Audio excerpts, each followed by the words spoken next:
Go ahead, Jeff. Madam? I know. And then I'll come back again. Go ahead. Thank you.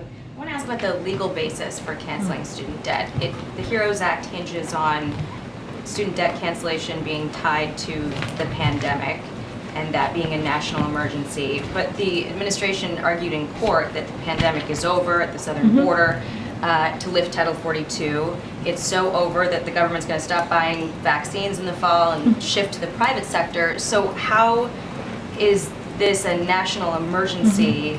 How's COVID a national emergency when it comes to student debt? So it's a very good question, and I'm glad you asked it. Look, we use the HEROES Act because there are going to be some people, when we lift the pause, that's still going to suffer. They're still going to have a little bit of a hard time. And so that's one of the reasons that we made this decision. Because as we're lifting up the pause, yes, some folks having not to pay for 2 years has been helpful to them, and we're able to save, and are probably going to be able to pay those monthly payments. But there's going to be some folks who are going to have a hard time. Because of the economy? Because they're just in a different bracket, right? They've probably had a hard time before. We have to remember, this is a system. So he announced the pause, lifting up the pause. He announced the $10,000 and up to $20,000 for Pell Grant recipients who, as I said, many of them have a household nearly making $60,000, and half of the Pell Grant recipients are $30,000 a year household.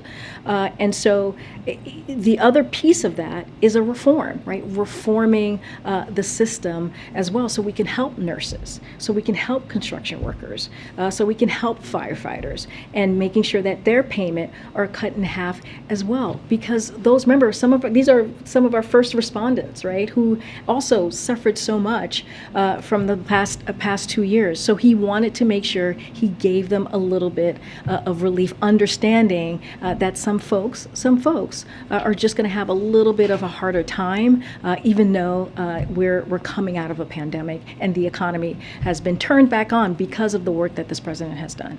That was another thing I was going to mention. I mean, the president often says that we're not in a recession because we've got, record job market, record low unemployment, businesses investing in America at record rates. So why are those appropriate conditions to forgive student debt? Well, thank you for laying out all the work that the president has done. That is 1,000% correct. But we've also said that we know that some people are still suffering. You've heard us say that too. Yes, the economy can be turned back on, and we've created, to what you've just laid out, nearly 10 million new jobs since the president took office. That matters. The economy is stronger than it's been in some time. And we have said that, you've heard the president say that, there's still some folks who need a little bit more help.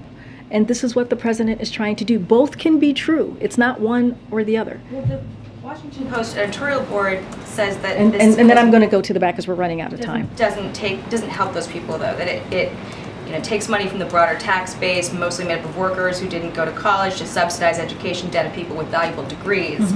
So sort of rebutting what you had just said. But beyond that, there are critics who are saying that this is not about the pandemic, it's not about those conditions, that this is about getting people to vote ahead of the midterms, and that the real national emergency is Democrats in the midterm elections. Well, I mean, I disagree with everything that you just laid out. I was just asked a question by some Democrats who are saying that they're not happy with this, right? Who are criticizing this. And we have said we're not going to make everybody happy. And so if you're not making everybody happy, you cannot say that, that what you just laid out certainly cannot be the case either. Look, here's what I will say, and this is just what we have laid out about this program. This is historical, what we're doing. It has never been done before. When you look at the system is broken. And we're trying to reform it so that we can help people who really need it. The way that this president has done this, he's done it in a targeted way, so it helps. It doesn't give a penny to anybody making more than 120. Let me finish. More than 125,000. And if you look at the Pell Grant recipients, we're talking about people, again, and I've said this multiple times in this briefing room today, and we said it multiple times yesterday, $60,000 household. We're talking about $60,000 household. And cut in half, right? There are people we're talking about people, Pell Grant recipients that are at $30,000 households. I mean, that's the people that we are going to help. Again, nurses, construction workers, when you think about the reform. I mean, we've just gone back. You've made your point. I've made my point. I'm going to move on because we are actually running out of time. Go ahead, way in the back.